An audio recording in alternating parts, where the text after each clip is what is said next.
মাদারীপুরের শিবচরে বিভিন্ন নদীতে প্রতি রাতে কোটি টাকার অবৈধ বালু উত্তোলন করছে একটি চক্র। এতে পরিবেশের ভারসাম্য নষ্ট হচ্ছে, ভেঙে যাচ্ছে বসতভিটা ও ফসলি জমি।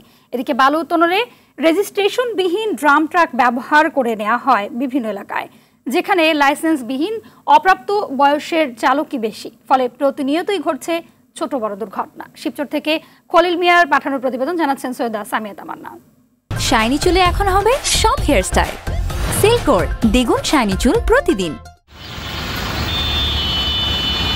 মাদারীপুরের শিবচরের আরিয়াল খাঁ নদের তীরবর্তী একাধিক স্থান থেকে অবৈধভাবে বালু উত্তোলন করে বিক্রি করছে একটি প্রভাবশালী চক্র। বাদ যায়নি পদ্মার তীরবর্তী কাঁঠালবাড়ি ও মাতবরচরের নদীর অংশ।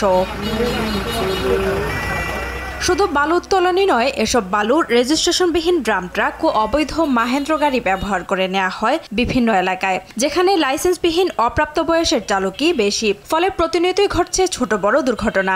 এই গাড়ি কি রাস্তায় চালানোর নিয়ম আছে? নিয়ম নাই, ঠিক আছে, কিন্তু চাষ করার চালাইতেছে, রাস্তায় চলতেছে।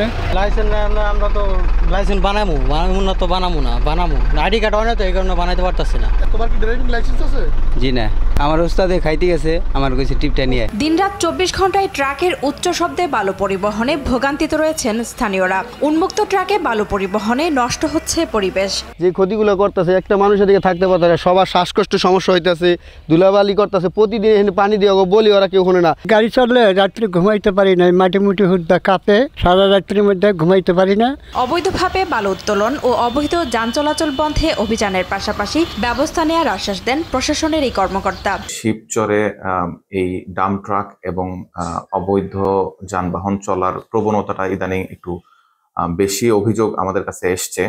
তো এটার বিরুদ্ধে আমরা শীঘ্রই আমাদের থানা পর্যায় থেকে এর বিরুদ্ধে ব্যবস্থা গ্রহণ করার জন্য চেষ্টা করব। আশ্বাস নয়, দ্রুত এসব অনিয়মের বিরুদ্ধে প্রশাসন ব্যবস্থা গ্রহণ করবে, এমনটাই চাওয়া স্থানীয়দের।